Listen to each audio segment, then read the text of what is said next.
Warning, this episode contains brain food that will lead to improved emotional and social intelligence.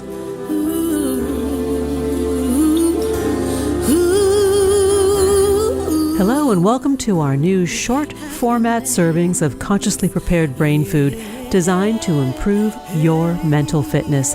This is Lisa Cypers-Kamen, your host. For more than 12 years, we've been proudly and consistently crafting harvesting happiness and sharing it with you. Each week, we spotlight diverse thinkers and doers who are contemporary trendsetters and change agents devoting their lives to creating a better world in which to live. We invite you to listen up and change the way you think about human happiness. Our award-winning content is fresh, optimistic, and purpose-driven media that promotes well-being from the inside out. Alrighty then, let's dive in. Good morning, good afternoon, and good evening wherever you are. Thanks for joining me on today's show, where you will learn why we are psyched up, the brain science behind the human story. My guest today is Dr. Paul Bloom, who is a professor of psychology at the University of Toronto, and Brooks and Susan Reagan, professor emeritus of psychology at Yale University. Paul Bloom studies how children and adults make sense of the world with special focus on pleasure, morality, religion, fiction, and art. He has won numerous awards for his research and teaching. Paul is the past president of the Society for Philosophy and Psychology and co-editor of Behavioral and Brain Sciences. Professor Paul Bloom has written for scientific journals such as Nature and Science and for popular outlets such as the New York Times, The Guardian, The New Yorker, and The Atlantic Monthly. He is the author of 7 books, including his newest, Psyched, The Story of the Human Mind. Paul, welcome back, and thanks for coming here to help us sort of tease this out. I'm totally thrilled to be back. These are fun topics to talk about. So let's talk about this brain of ours, this mind of ours, and maybe even what is the difference between the two. Yeah. What I try to do in my book is sketch out the whole story of the modern science of psychology, how our minds work, how we think, how we make decisions, what we like and what we don't like. And the way I begin the book is with your question, which is, what's the relationship between mental life, thinking, our experience, what it's like to be you, what it's like to be me, and our physical brains, these physical, 3-pound, gunky, bloody things between our skulls. And I begin with what I think is one of the great discoveries of psychology, and maybe one of the great discoveries that humans have made in general, which is they're one and the same, that the mind is the brain is the mind. All of our thoughts, all of our ideas are from the workings of this biochemical chunk of meat between our ears. And this doesn't mean that you could explain everything in terms of neuroscience. I'm very skeptical that you can. But it means that in the end, everything we think, everything we believe, everything we feel is the result of physical processes in our brain. All right. Let me ask a question based on that. Because this is all happening between our ears, it's not always the truth, right? Everything we think, everything we feel is not always factual. It's our experience, but it's not necessarily the outer world reality.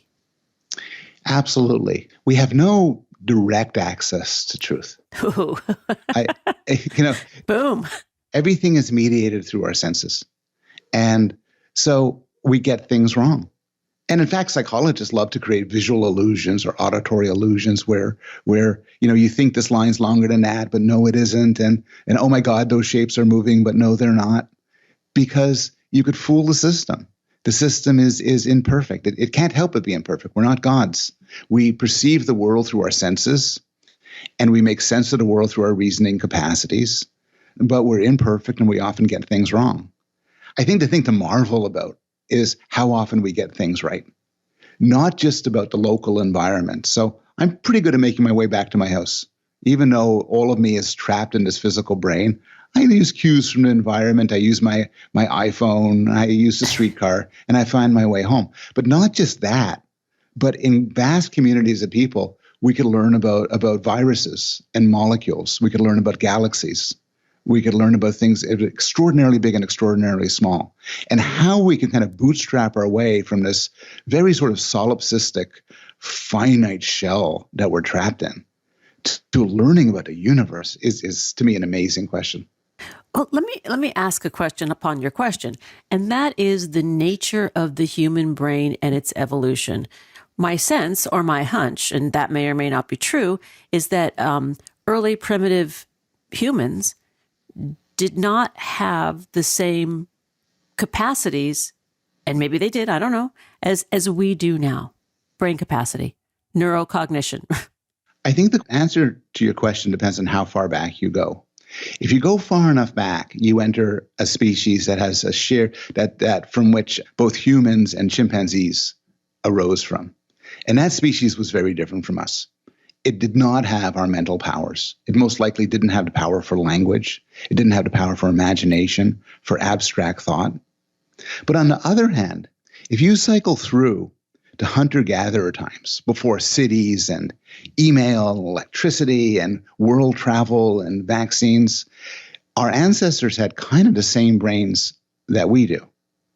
And this leads to some very interesting consequences, which is a lot of what you see in how we think about the real world and deal with the real world doesn't make sense until you realize it comes from cognitive systems adapted for a much simpler time.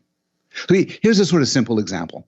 Somebody cuts me off when I'm driving, and I'm really angry, and I'm furious, and I chase after them, or they say something bad about me on Twitter, and I'm really steamed, and it upsets me. And you say to me, look, it's a stranger. Who cares? But the answer is, you and I have not evolved for a world of strangers. We've evolved in a world of small groups of people, and if they mess with you on Monday, they're going to mess with you on Tuesday, the same people. So you better make them pay for it. You better take your dignity very seriously. And so large-scale anonymous interactions are just not what we're built for. I mean, another example that my clinical friends talk a lot about is that we live in a world very estranged from nature. At least I do. Many of us do. And because our minds haven't evolved for that could lead to all sorts of problems as well. Well, I see your point in that the early man's mind was hardwired to protect him or herself from being eaten or assaulted by something greater than themselves, right? It was about survival. So that primitive instinct sticks, right? That's right. But at the same time, the early human brain, was it designed to toggle as much as present humans' brains do? I don't think so. I don't think the sort of revolutions we've had in technology and social media they've happened too fast to coincide with evolutionary changes. So the mind of my son, as he's on, Snapchat and Instagram and Facebook and so on, bouncing back and forth, his mind is no different from that of basically somebody from 10,000 years ago who had none of those technologies. Evolution hasn't changed our minds. So we still have to face these modern problems with relative, almost Stone Age minds. And again, I think that makes life kind of interesting. Yeah. And in fact, some modern maladies, become are a result of that. I find things like I find fatty foods often irresistible. And from an evolutionary point of view, if you're in a place where you're always near starvation and fatty food is like the godsend, you should gobble it up and store it in fat. Well, that makes perfect sense then. If you live in a place of abundance, it would be great if our minds worked differently and said, oh, no, that's disgusting. We don't want it. But our minds don't work differently. We're trapped in the past. We love it. Bacon, French bacon fries. and hot. Yeah. You can say bacon, French fries, hot fudge sundaes are modern technologies designed to tap age-old appetites. Fascinating. But and what about our stress response to that? You talk about your son as the example, he who toggles through all these different social media platforms, his brain, our brains, not necessarily being designed to do that. And yet the stress on the brain, what it does to our nervous system when we're trying to do all of it, consumes so much in a short period of time. It's an interesting question. I think this is not original to me, but the great stresses for an animal like us are often not physical. They don't involve, lions charging at us or trees falling on our heads. They're social. They involve what we think about us and what people think about us, whether we're shunned, whether we're accepted. It's particularly of high intensity in adolescence where everything rides on this. And being social creatures, I don't know, this is more of a personal thought, but I'm old enough to remember a time where you would kind of live your life, you go to school, you hang out with people, and you spend time alone, and a social world didn't impinge upon you. Yeah. But now, 3 a.m, I can open up my phone and see if my friends like me and see where I stand in the status hierarchy. And I think this puts us on sort of high alert socially all the time. And again, this is a case where there's a mismatch between what our brains have evolved to do and how they cope in a modern world. And does the brain recognize the difference between it being a perceived threat versus an actual one? In other words, the body's response to that is as if there were a mortal threat when in fact it's not. It's a constructed threat. It's interesting. Social threats fall in between. So people are making fun of me at Facebook, or I hear a rumor that my boss doesn't think that much of me. That's a real threat. It's not a real threat of something that's going to bite my leg, but it's a real threat in that if I don't attend to it and deal with it, I might find myself slipping below others in a social hierarchy, and then I'm ended up, with nothing. Yeah. If you ask people, what would you rather? A terrible injury, and people get described as terrible injuries, or utter humiliation, so that nobody respects you anymore. You post incredibly racist stuff online, and everybody hates you. People say, "I'd rather lose my leg." Wow, that's huge. But wouldn't you? I don't know. I have to think about that. I think that so many of us have become very outwardly referenced as time has passed because of social media, because of the desire for social comparison, that if we base all that we believe ourselves to be on external forces, then we're kind of empty inside. So I think that the challenge becomes the healthy balance of the two. Yes, we all want to be liked. And at the same time, if we rely only on external validation and no understanding or appreciation of our own skills or strengths, we're going to be pretty unhappy if we don't. And there's a lot of space in between that. So you could want to be liked in a sort of simple, very limited, unconstructive way. You could want to be respected by doing things that will, make people want to work with you and want to appreciate your work, take you seriously. You may want to be loved by your family and your friends. And I think some of these desires could be shallow. I think some of these are quite deep and important. But you can't shut them off. A creature who says, "I don't care if anybody likes me," is the person who one day is going to wake up and the whole tribe has left and they're sitting in the desert alone and they're dead. Yeah. Well, that's the sense of belonging, I think, is what drives most of us to be a part of some tribe. It is at every level. And maybe this is one lesson of psychology and social neuroscience and other fields, which is how important belonging, being part of things, being respected, being loved are to people. How savage it is to be lonely, to be humiliated, to be shunned. I think we see a little bit about this in debates about cancel culture. And, there's a lot of debates to talk about, but I'm always struck by people who have been canceled, sometimes for good reason, sometimes bad. And they describe it as death. And they're not wrong to. For a creature like us, that is death. To have your friends no longer want to be seen with you. Yeah. Let's take a pause. We'll be right back. To learn more about Dr. Paul Bloom and his work, please visit paulbloom.net. We're talking about the newest book, Psyched, The Story of the Human Mind. We'll be right back. Hang on. Before we break, I want to talk about an astounding statistic regarding our hair. Did you know that tens of millions of Americans experience thinning hair? It's common, even normal, and not widely talked about. If you're like me, the experience is scary and stressful, which just adds to the problem. Hair loss can be caused by several factors like metabolism, stress, lifestyle, genetics, aging, and hormonal shifts like menopause. Nutrafol goes beyond genetics to target the factors that impact hair growth. Nutrafol is the #1 dermatologist-recommended hair growth supplement that's clinically shown to improve hair growth, thickness, and visible scalp coverage for men and women. Thanks to Nutrafol, I've grown fuller, healthier, and happier hair from the inside out. Now is the time to have lovelier locks and better well-being with Nutrafol. Start by visiting Nutrafol.com to take the Hair Wellness Quiz for customized product recommendations. Thinning is different for men and women. Nutrafol has multiple unique formulas that provide exactly what we need based on our biology and age. Every product is physician formulated using natural medical grade ingredients for reliable results that I have experienced firsthand. Nutrafol is also trusted and recommended by more than 3,000 top doctors. In clinical studies, 72% of men saw more scalp coverage and 86% of women saw improved growth after 6 months of use. What I love most about Nutrafol is that in addition to beautiful hair, the ingredients also help me have better sleep, stress response, skin, and nails. Who wouldn't want that? Join me and millions of others who are standing up for our strands with Nutrafol.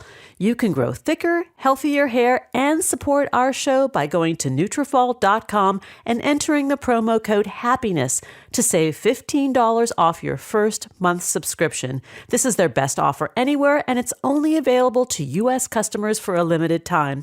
Plus, free shipping on every order. Get $15 off at Nutrafol.com, spelled Nutrafol.com, promo code HAPPINESS. Now here comes the break. We'll be right back. Each day we have the intellectual freedom to be happy or the liberty to be miserable, regardless of external circumstance. If you or someone you know is struggling with mental health, urge them to seek professional support because good psychological health is vital in achieving a satisfying life. Visit harvestinghappiness.com for psychosocial educational resources to boost emotional and social intelligence. Like what you hear on Harvesting Happiness? Sharing is caring. Pay it forward by spreading the word to your tribe through social media. Find us at Harvesting Happiness on Facebook and me at Lisa Kamen on Twitter. And we're back exploring why we are psyched up, the brain science behind the human story. Let's get back to the conversation with my guest today, Paul Bloom. So Paul, prior to the break, we were talking about how devastating it is to be ostracized from the tribe, to feel as though we do not belong. And I think that might really build the case for that sense of belonging and connection being absolutely instrumental to good psychological health. I think so. There's a large literature looking at what makes people happy, what makes people healthy, what makes people free of mental illness. And there's a lot of things going on. But social connections appear to be very high on the list. There was once a study done of the very happiest people in the world. So these are people who, you ask them how happy you are from 1 to 10, they say 10. You ask them a million other ways, they say the top. They describe their lives as magnificent in every way. And then these investigators looked at these super happy people and said, what do they have in common? And they have all sorts of things in common. They tend to be healthy. They tend to be extroverted. But the one thing that without exception, they had people who loved and respected them. They had friends, they had family, they had people who could make them safe, they had people who they felt saw them of value. And I think there's more to being happy than that. But if you lack that, it's very hard to be a very happy person. I would agree. And being a happy person doesn't mean you are a person that has not lived a life of hard knocks. No, absolutely not. And in some way, the word happy, I hate using it because people could legitimately say, well, it's happy annoying. just means happy. It's an annoying word. So let me take it back. And what I should say better is a rich and fulfilling life would involve social contact, would involve other people. A rich and fulfilling life, I think, involves happiness, but it also involves things like meaningful pursuits and being a good person, morality, maybe having a variety of experiences. I've argued in my previous book, The Sweet Spot, for what you call motivational pluralism, which is that we don't want just one thing, we want many things. But just to go back to what you were asking, I think for all of the things we want, some degree of good social contact is necessary for them. And that's why we all got so effing crazy during the pandemic, right? We were cut off from life force. Yes, yes. People say how crises bring us together. And there are all these case studies of how earthquakes and tornadoes and tsunamis bring communities together in this blissful moment that people remember for the rest of their lives, how they show people at their best. But pandemics are an exception because pandemics pull us apart. They isolate us. They make us afraid of other people. They make us afraid of people who are different from us. And they are sort of a unique curse because they take from us, the one thing that we most want, particularly most want in times of trouble, which is other people. And you compound that with a very complex political climate that was polarizing and continues to be polarizing. And you sort of get the sense of where we're at, why we are where we are. Yeah. I'm very sympathetic to the argument made by people like Steven Pinker and others that on the whole, the world is getting better and better. And there's all these indicators, surprising as it seems, everything from world hunger to treatment of minorities is getting better and better on the whole. And that we tend to just sort of think of the good old days and how much better they are. But for me, one big exception is political polarization. If you look at the political polarization right now, it is uniquely horrible. It used to be that in the United States, the two political parties, people would be friends, they would intermarry, they would go to the same bars and clubs, see the same movies. And now there's this extraordinary animosity bisecting the country. And I'm not the first to say that this is not good news. And it's not limited to just the United States. I mean, there are other countries that are experiencing the same thing, which is why I'm going back to what you were saying about a pandemic being a separator, right? At the time when we need to be most connected. And then you compound it with political issues wanting to point fingers at the how and why of why we got into this pandemic to begin with. And you've got a poop show. I'm not going to say the other word. I think that's right. Not all countries had a political falling apart due to the pandemic. I'm in Canada. And maybe because we have more than two political parties and because the political parties are not that different, it didn't lead to the serious political schisms you found in the States. But I think you're right. In the States, it's sort of a perfect storm. You have something which isolates us, that stresses us, and then you have two political parties basically pushing against each other to capture our attention and make us support them. And it's led to some terrible ramifications that we're still living with now. It's interesting you bring up Canada because I had the good fortune of being able to go to Canada during the pandemic, with much fuss, I must add, but I was able to go. And I noticed how people they were believers, even if they didn't necessarily believe in vaccination for themselves. People were pretty respectful, about wearing a mask. There wasn't the kind of strife, for the most part, that you had down south. Yeah. This is my experience too. I spent the pandemic in Toronto, and that is my experience as well. Not without exception. And, I've seen my share of Toronto YouTube videos of people taking off their masks on a bus and fistfights. And, oh, God. And there's been demonstrations, and there's been actually some very well-known demonstrations where truckers drove to the Capitol. And so I don't want to sort of oversimplify things. You might also say, just to defend, I'm spent most of my life in America, so just to defend Americans, part of the reason why things go so smoothly in Canada is that Canadians, for better or worse, I think are somewhat more docile. We are more prone to just do what the government says we do. And in a lot of cases, that's terrific. And maybe in some cases you say it would be, a country that has some more backbone is in a better situation in some other cases. But I think in Canada, you have a more socialized society where people truly believe in the greater good. There's much more of an ethos of that. Yes, that's right. Yes. Whereas here, it's the greater good of my tribe, my side of the tracks. Yeah. And in fact, so part of that has to do with sort of a general difference in Canada and the United States. And part of it brings us back to the political polarity that you're talking about, which is, the most liberal person in, Cambridge, Massachusetts, or Berkeley, California, might have great socialist views and believe in the greater good, but not for Trump voters.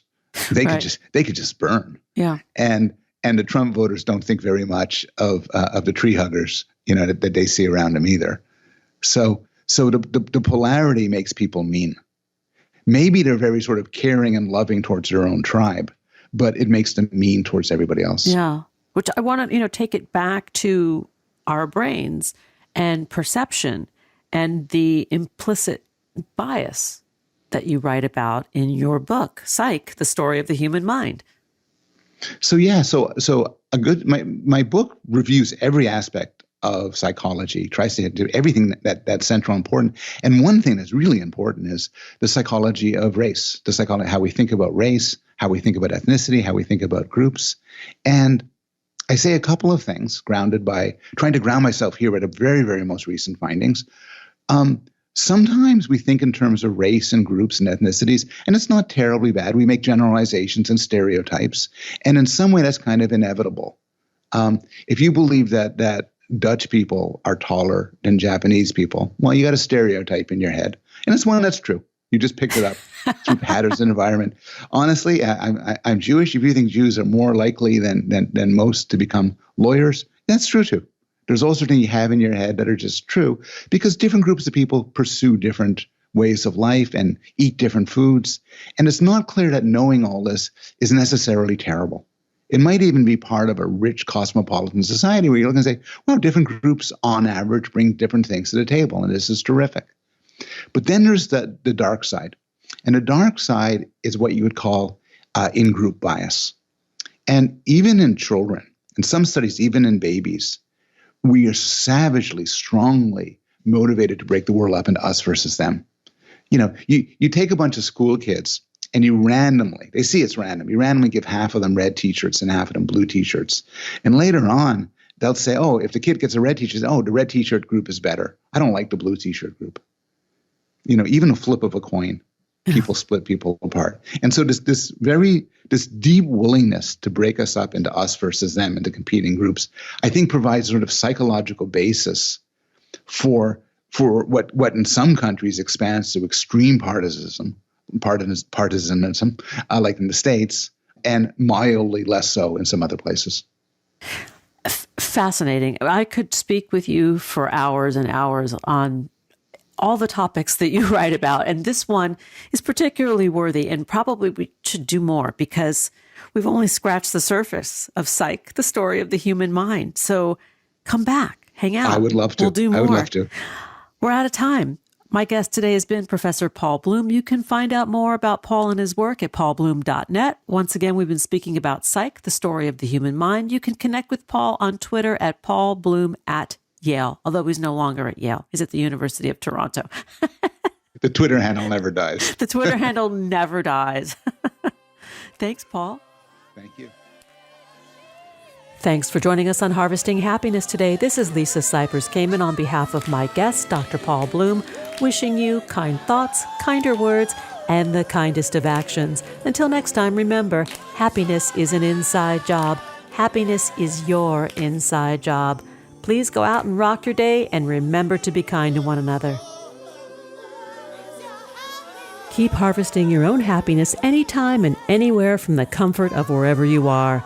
Subscribe, listen, and share hundreds of downloadable episodes from our mental muscle toning libraries at harvestinghappinesstalkradio.com, toginet.com, iTunes, Google Play, Amazon, Spotify, or wherever you get your podcasts. To learn more about my global consulting services, please visit harvestinghappiness.com. Spread more joy by liking us on Facebook at Harvesting Happiness and following me on Twitter at Lisa Kamen. Harvesting Happiness is produced by me, Lisa Cypers-Kamen, Andrea Mengele, Robin Boyd, Andrea Daly, and the awesome team at Podfly Productions, including Eric Begay, Kimberly Beck, and Alec Gus, in collaboration with TogiNet Radio, KBUU, RadioMalibu.net, and is available on PRX, the Public Radio Exchange.